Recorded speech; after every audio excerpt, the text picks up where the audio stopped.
हिंदी दर्शन में आपका स्वागत है। आज की कक्षा में हम द्वितीयुगीन गद्य साहित्य को पढ़ेंगे। इस युग में गद्य साहित्य भी प्रचुर मात्रा में लिखा गया। गद्य की लगभग सभी विधाओं का इस काल में विकास हुआ। साहित्यकारों के मन पर राष्ट्र की प्रत्येक महत्वपूर्ण घटना का प्रभाव पड़ा और उनकी रचनाओं में राष्ट्रीय चेतना प्रतिबिंबित हुई। इस युग में साहित्य की प्रत्येक विधा में व्यापक राष्ट्रीय जागरण एवं सुधार की भावना विद्यमान है। सबसे पहले देखेंगे हम गद्य साहित्य की नाट्य साहित्य रचनाओं को। द्वितीय युग में नाटक अपेक्षाकृत कम ही लिखे गए। इस काल के नाटकों को 6 वर्गों में विभक्त किया जा सकता है। पौराणिक नाटक लिखे गए, ऐतिहासिक नाटक लिखे गए, सामयिक उपादानों पर चरित नाटक लिखे गए, रोमांचकारी नाटक लिखे गए, प्रहसन और अनुदित नाटक लिखे गए। राम और कृष्ण से संबंधित पौराणिक नाटकों में राधाचरण गोस्वामी का श्री दामा नाटक, राम और कृष्ण से संबंधित जो पौराणिक नाटक है उनकी चर्चा कर रहे हैं। राधाचरण गोस्वामी का श्री दामा नाटक 1904 ईस्वी में लिखा गया। शिवनंदन सहाय का सुदामा नाटक 1907 ईस्वी में। नारायण मिश्र का कंसवध 1910 ईस्वी में। राम नारायण मिश्र का जनकवाड़ा 1906 ईस्वी में। गंगा प्रसाद का राज्याभिषेक नाटक, ये सन आप देख लीजिएगा, आपसे क्रम से लगवाया जा सकता है। गिरधारी लाल का राम वन यात्रा, नारायण सहाय का रामलीला, राम गुलाम लाल का धनुष यज्ञ लीला 1912 ईस्वी में उल्लेखनीय नाटक है।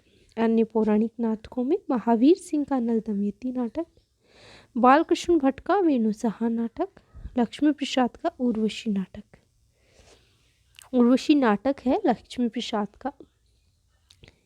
ये डेट आपसे नहीं पूछी जाएंगी, इन पर आप इतना फोकस मत कीजिए। आप ध्यान रख लीजिए कि कौन सा नाटक किसका लिखा हुआ है।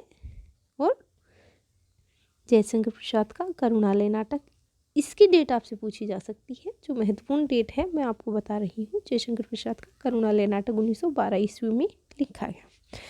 माखनलाल चतुर्वेदी का कृष्णार्जुन युद्ध 1918 ईस्वी में उल्लेखनीय नाटक है। ये नाटक उपदेशात्मक अधिक है। ऐतिहासिक नाटकों में गंगा प्रसाद गुप्त का वीर जयमल 1903 ईस्वी में। वृंदावन लाल वर्मा का सेनापति उदल, बद्रीनाथ भट्ट का चंद्रगुप्त, जयशंकर प्रसाद का राजश्री नाटक ऐतिहासिक नाटक है 1915 ईस्वी में। जयशंकर प्रसाद का राजश्री नाटक।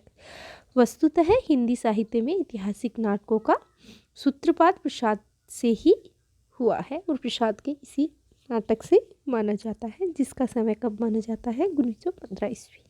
सामयिक उपादानों पर आधारित नाटकों में प्रताप नारायण मिश्र का भारत दुर्दशा 1902 ईस्वी में, भगवती प्रसाद का वृद्ध विवाह, जीवानंद शर्मा का भारत विजय, कृष्णानंद जोशी का उन्नति कहाँ से होगी 1915 ईस्वी, मिश्र बंधुओं का नेत्रोन्मिलन उल्लेखनीय नाटक है। इन नाटकों में तत्कालीन सामाजिक राजनीतिक जीवन की विकृतियों को उभारने की चेष्टा की गई है। रोमांचकारी नाटक मुख्यतः रोमांचकारी एवं अलौकिक घटनाओं के केंद्र में रखकर पारसी रंगमंच की दृष्टि से लिखे गए। इन्हें मंचीय नाटक भी कहा गया है। ये व्यवसायी नाटक मंडलियों के लिए लिखे गए हैं। रोमांचकारी नाटकों में मोहम्मद मियाँ का रौनक हुसैन मियाँ का जरीफ, मुंशी विनायक प्रसाद का तालिब, सैयद मेहंदी हसन का एहसान, आगा मोहम्मद का हश्र नाटक उल्लेखनीय है। इन नाटककारों में राधेश्याम कथावाचक का नाम महत्वपूर्ण है। इन्होंने अपने नाटकों को चमत्कारपूर्ण बनाने के लिए पर्दों की तड़क भड़क और वेशभूषा की चमक दमक के साथ दृश्यों में अद्भुत तत्वों का समावेश किया है, जैसे आकाश मार्ग से देवताओं का जाना, तारों का टूटना, पुष्प वर्षा करना, खंभों का टूटना और उनमें से पात्रों का निकलना आदि आदि। इस युग में प्रहसन भी लिखे गए, जिसमें बद्रीनारायण भट्ट का चूकी की उम्मीदवारी, गंगा प्रसाद श्रीवास्तव का उलटफेर और नोकझोंक। ये क्या है? प्रहसन है द्वितीयुगीन। इस युग में संस्कृत, अंग्रेजी और बांग्ला भाषा से कुछ नाटकों के अनुवाद भी हुए हैं। संस्कृत से ही सदानंद अवस्थी ने, नागानंद, लाला सीताराम ने, मृच्छकटिक और कविरत्न सत्यनारायण ने उत्तर रामचरित का अनुवाद किया। फ्रांस के प्रसिद्ध नाटककार मोलियर के नाटकों को लल्ली प्रसाद पांडे और गंगा प्रसाद श्रीवास्तव ने अंग्रेजी के माध्यम से अनुवाद किया है। तो हम क्या कह सकते हैं कि द्वितीयुगीन जो नाटक है वह बहुत अधिक नहीं लिखे गए और बहुत ज़्यादा नहीं लिखे गए। आप याद रखेंगे करुणालय और राजश्री नाटक के विषय में। अब हम देखते हैं द्वितीयुगीन जो उपन्यास है गद्य विधा, उसके संबंध में। इस काल में उपन्यास नाटक की अपेक्षा अधिक लिखे गए, नाटक कम लिखे गए। उनकी अपेक्षा में देखा जाए तो उपन्यास अधिक लिखे गए। इस काल के लेखकों और पाठकों की प्रवृत्ति कुतूहल, रहस्य और रोमांच के माध्यम से मनोरंजन करने में अधिक रही है। यानी उपन्यासों का जो मूल उद्देश्य है वह मनोरंजन को अधिक महत्व दिया जा रहा था। सामाजिक जीवन की यथार्थ समस्याओं को लेकर गंभीर उपन्यासों की रचना इस युग में कम हुई है। अर्थात जो गंभीर उपन्यास है वह इस युग में इस समय कम लिखे गए हैं और मनोरंजन को मध्य में रख करके उपन्यास अधिक लिखे गए हैं। इस युग में तिलस्मी अय्यारी, जासूसी, अद्भुत घटना प्रधान, ऐतिहासिक और सामाजिक उपन्यास अधिक लिखे गए हैं। तिलस्मी अय्यारी उपन्यासों की परंपरा देवकीनंदन खत्री द्वारा भारतेंदु युग में आरंभ की गई, जो द्वितीय युग में जीवित रही। तिलिस्मी और अय्यारी उपन्यासों में देवकीनंदन खत्री का नाम महत्वपूर्ण है। खत्री जी के काजर की कोठरी 1902 में, अनूठी बेगम, गुप्त गोदना, भूतनाथ प्रथम 6 भाग आदि उपन्यास प्रकाशित हुए। हरे कृष्ण जौहर ने मयंक मोहिनी, माया महल, कमल कुमारी, निराला नकाबपोश, भयानक खून आदि तिलस्मी उपन्यास लिखे। खत्री जी ने कौन कौन से लिखे इस समय? काजर की कोठरी, अनूठी बेगम, गुप्त गोदना और भूतनाथ। किशोरीलाल गोस्वामी ने तिलस्मी शीश महल और रामलाल वर्मा की पुतली महल उपन्यास इसी वर्ग की रचनाएं आती हैं। आगे चलकर देवकीनंदन खत्री के सुपुत्र दुर्गा प्रसाद खत्री ने भूतनाथ के शेष भाग को लेकर इस परंपरा को आगे बढ़ाया।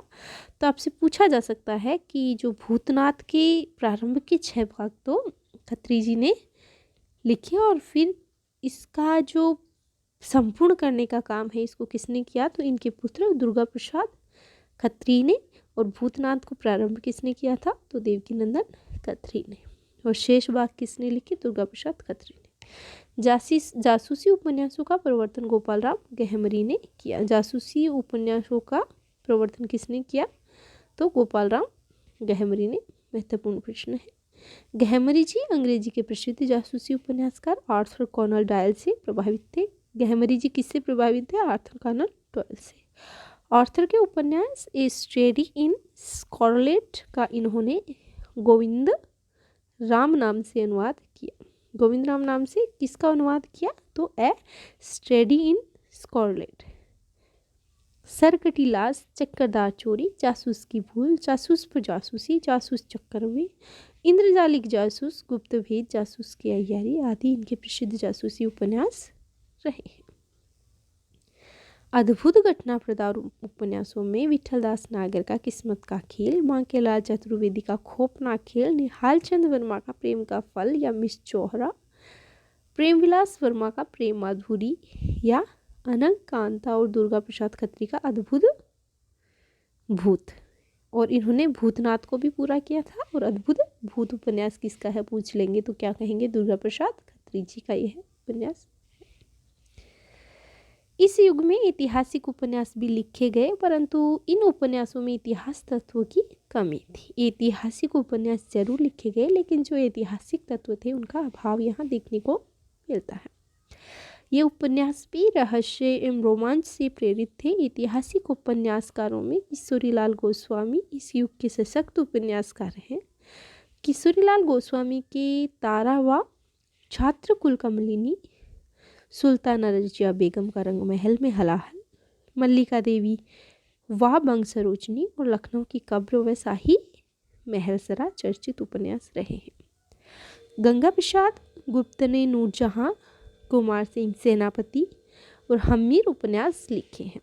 जयराम दास गुप्त के कश्मीर पतन, नवाबी पारिस्तानी, आवाज़द अली शाह, मलका चांद बीबी आदि उपन्यास लिखे हैं। सामाजिक उपन्यासकारों में लज्जाराम शर्मा, किशोरीलाल गोस्वामी, अयोध्या सिंह उपाध्याय, ब्रजनंदन सहाय, राजा राधिका रमन प्रसाद सिंह और मन्नन द्विवेदी उल्लेखनीय है। आपसे यह भी पूछा जा सकता है कि द्विवेदी युगीन सामाजिक उपन्यासकारों में शामिल नहीं है, तो आपको नाम दे देंगे लज्जाराम शर्मा, किशोरीलाल गोस्वामी, अयोध्या सिंह उपाध्याय और दुर्गा प्रसाद खत्री। तो दुर्गा प्रसाद खत्री जी नहीं है क्योंकि उन्होंने तिलिस्मी उपन्यास लिखे हैं। तो इस प्रकार आपको जासूसी उपन्यासकार कौन है, इसके अलावा तिलिस्मी उपन्यासकार कौन से हैं, सामाजिक उपन्यासकार कौन से हैं और ऐतिहासिक उपन्यासकार कौन से हैं, इनका भी ध्यान में रखना है। तो सामाजिक उपन्यासकारों में लज्जाराम शर्मा, किशोरीलाल गोस्वामी, अयोध्या सिंह उपाध्याय हरिओं, ब्रजनंदन सहाय, राजा राधिका रमन सिंह और मन्नन द्विवेदी उल्लेखनीय हैं। लज्जाराम शर्मा के आदर्श दंपति, बिगड़े का सुधार, सती सुखदेवी आदर्श हिंदू उपन्यासों का विशेष महत्व है। ये किसके उपन्यास है, लज्जाराम शर्मा के। किशोरीलाल गोस्वामी के लीलावती व आदर्शती, चपला व नव्य समाज, पुनर्जन्म व सोतिया डाह, माधवी माधव या मदन मोहिनी और अंगूठी का नगीना उपन्यासों को विशेष ख्याति मिली है। अयोध्या सिंह उपाध्याय ने अधकिला फूल और ठेठ हिंदी का ठाठ, कई बार पूछी हुई उपन्यासों के नाम है। अधकिला फूल और ठेठ हिंदी का ठाठ, अयोध्या सिंह उपाध्याय हरिओं। ब्रजनंदन सहाय ने सौंदर्योपासक और राधाकांत, ये दो उपन्यास अधिक प्रसिद्ध हुए हैं। मन्नन द्विवेदी का रामलाल में जो ग्रामीण जीवन का सजीव और यथार्थ चित्रण है वह देखने को मिलता है। इसके अलावा राधिका रमण प्रसाद सिंह का नवजीवन व प्रेम लहरी प्रेमाकुलतापूर्वक भावनात्मक उपन्यास है। आगे चलकर इन सामाजिक उपन्यासों ने प्रेमचंद की उपन्यास रचना के लिए मार्ग पुष्ट किया है। सामाजिक उपन्यासों का लक्ष्य समाज सुधार था। प्रेमचंद भी इसी उद्देश्य से प्रेरित थे। उनके प्रेमा, रूठी रानी और सेवा सदन इस युग के प्रकाशित उपन्यास हैं। कब के, 1907 में, रूठी रानी 1907 में और सेवा सदन 1918 में। ये इसी द्विवेदीयुगीन जो समय था उसमें प्रकाशित हो गए थे। अब हम देखते हैं द्विवेदीयुगीन जो कहानी है उसके संदर्भ में। द्विवेदीयुगीन कहानी सन 1900 के लगभग हिंदी कहानी का जन्म हुआ और 1912 से 1918 के बीच वह पूर्णतः प्रतिष्ठित हो गई। तो हिंदी कहानी के पूर्णतः प्रतिष्ठित होने का जो समय है वह है 1912 से 1918 के बीच रहा। सरस्वती पत्रिका 1900 के प्रकाशन के साथ ही हिंदी कहानी का भी विकास हुआ। आरंभिक लेखकों में किशोरीलाल गोस्वामी, माधव प्रसाद मिश्र, बंग महिला, रामचंद्र शुक्ल, जयशंकर प्रसाद, वृंदावन लाल वर्मा आदि उल्लेखनीय कहानीकार रहे हैं। किशोरीलाल गोस्वामी की इंदुमती कहानी सरस्वती में 1900 में प्रकाशित हुई। पूछा हुआ प्रश्न है, ध्यान रखेंगे। सरस्वती में 1900 में प्रकाशित हुई। यह शेक्सपियर के टेम्पेस्ट नाटक के आधार पर लिखी गई। यह भी प्रश्न पूछा जा सकता है कि गोस्वामी जी, किशोरीलाल जो गोस्वामी जी हैं, इनकी इंदुमती किस पर लिखी हुई कहानी है। तो टेम्पेस्ट नाटक है शेक्सपियर का, उस नाटक पर आधारित यह कहानी है। 1900 ईस्वी में माधव प्रसाद मिश्र की मन की चंचलता सुदर्शन पत्रिका में प्रकाशित हुई। माधव प्रसाद मिश्र की मन की चंचलता किस पत्रिका में, सुदर्शन में, और किशोरीलाल की इंदुमती सरस्वती में। तो पत्रिकाओं के नाम आप ध्यान रखेंगे। 1902 ईस्वी में सरस्वती में ही भगवान दीन बीए की प्लेग की चुड़ैल सरस्वती में ही कौन सी, 1902 में आई। लेकिन कब आई, 1902 में प्लेग की चुड़ैल भगवान दीन की महत्वपूर्ण कहानी है। इसके अतिरिक्त सरस्वती में रामचंद्र शुक्ल की 11 वर्ष का समय 1903 ईस्वी में, बंग महिला की धुलाई वाली कहानियाँ 1907 ईस्वी में प्रकाशित हुई। ऐतिहासिक कहानी लेखकों में वृंदावन लाल वर्मा प्रमुख हैं। इन्होंने 1909 ईस्वी में राखी बंधवाई लिखी 1909 में ही। काशी से इंदु पत्रिका का प्रकाशन आरंभ हुआ। इसमें जयशंकर प्रसाद ने खूब कहानियाँ लिखी हैं। इनकी कहानियों का संग्रह छाया नाम से सन 1912 ईस्वी में प्रकाशित हुआ। किसका? जयशंकर प्रसाद का छाया नाम से एक संग्रह प्रकाशित हुआ, कहानी संग्रह 1912 ईस्वी में। राधिका रमन सिंह की कहानी कानों में कंगना 1913 इंदु में प्रकाशित हुई। राधिका रमन सिंह की कहानी कानों में कंगना इंदु में ही। कुछ समय पश्चात प्रेमचंद का आगमन हुआ। उनकी कहानियां सरस्वती में प्रकाशित हुई, जो इस प्रकार हैं। सोत 1915 ईस्वी में, पंच परमेश्वर 1916 ईस्वी में, सज्जनता का दंड 1916 में, ईश्वरीय न्याय 17 में और दुर्गा का मंदिर किसमें प्रकाशित हुई? सरस्वती पत्रिका में। चंद्रधर शर्मा गुलेरी की प्रसिद्ध कहानी उसने कहा था 1915 ईस्वी में सरस्वती पत्रिका में छपी थी। यह हिंदी का सबसे अधिक पूछा जाने वाला प्रश्न है। गुलेरी जी की कहानी उसने कहा था सरस्वती में कब प्रकाशित हुई? 1915 ईस्वी में। इसके अतिरिक्त सरस्वती में ही ज्वाला दत्त शर्मा की मिलन, विशंभरनाथ शर्मा कोसी की रक्षाबंधन, पद्मलाल पुन्नालाल बख्शी पीपी बख्शी की झलमला प्रकाशित हुई। ये झलमला कहानी आप याद रखेंगे, पीपी बख्शी की। उपर्युक्त विवेचन से स्पष्ट है कि सन 1900 के आसपास हिंदी कहानी का जन्म हुआ और 18 तक वह पूर्णतः प्रतिष्ठित हो गई। साहित्य में उसकी स्वतंत्र सत्ता मान्य हुई और इसका मौलिक रूप भी सामने आया। अब हम देखते हैं निबंध विधा के संदर्भ में, द्विवेदीकालीन जो निबंध हैं उसके संदर्भ में। भारतेंदु युग में पत्र पत्रिकाओं के माध्यम से निबंध साहित्य की पूर्ण प्रतिष्ठा हो चुकी थी। इस युग के निबंध लेखकों में महावीर प्रसाद द्विवेदी, गोविंद नारायण मिश्र, बाल मुकुंद गुप्त, माधव प्रसाद मिश्र, मिश्र बंधु, श्याम बिहारी मिश्र और सुखदेव बिहारी मिश्र, सरदार पूर्ण सिंह, चंद्रधर शर्मा गुलेरी, जगन्नाथ प्रसाद चतुर्वेदी, श्याम सुंदर दास, पद्म सिंह शर्मा, रामचंद्र शुक्ल और कृष्ण बिहारी मिश्र, ये सभी द्विवेदी युगीन निबंधकारों के नाम हैं जो आप याद रखेंगे।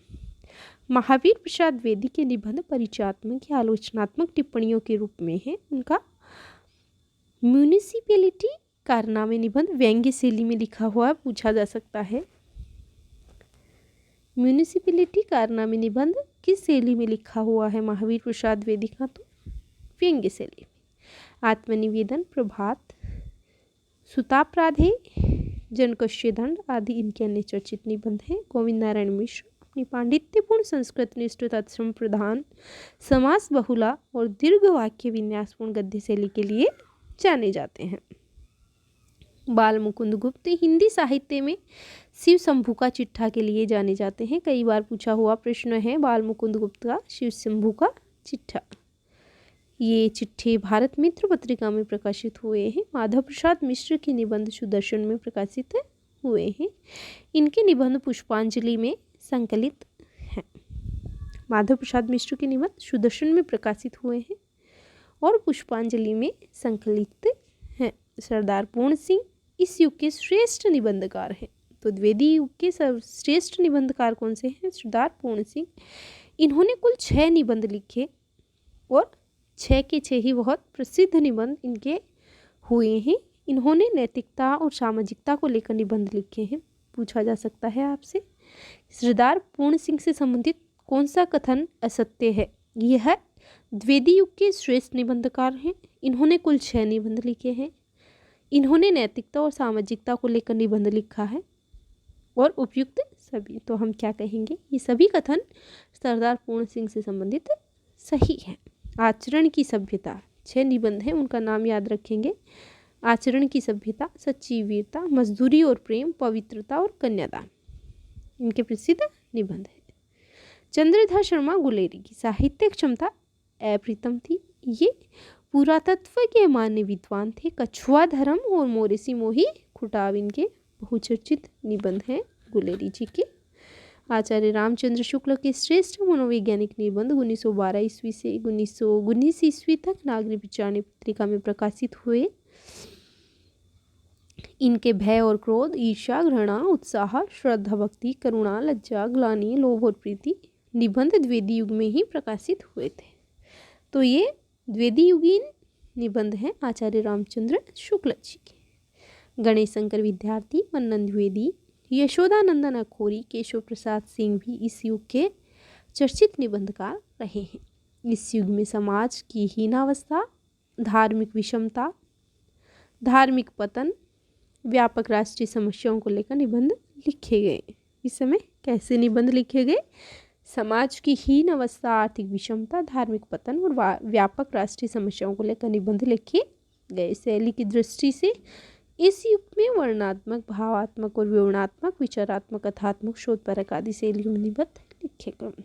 आज के लिए इतना ही। अगली कक्षा में हम द्विवेदी युगीन जो आलोचना विधा है उसके संबंध में जानेंगे। धन्यवाद।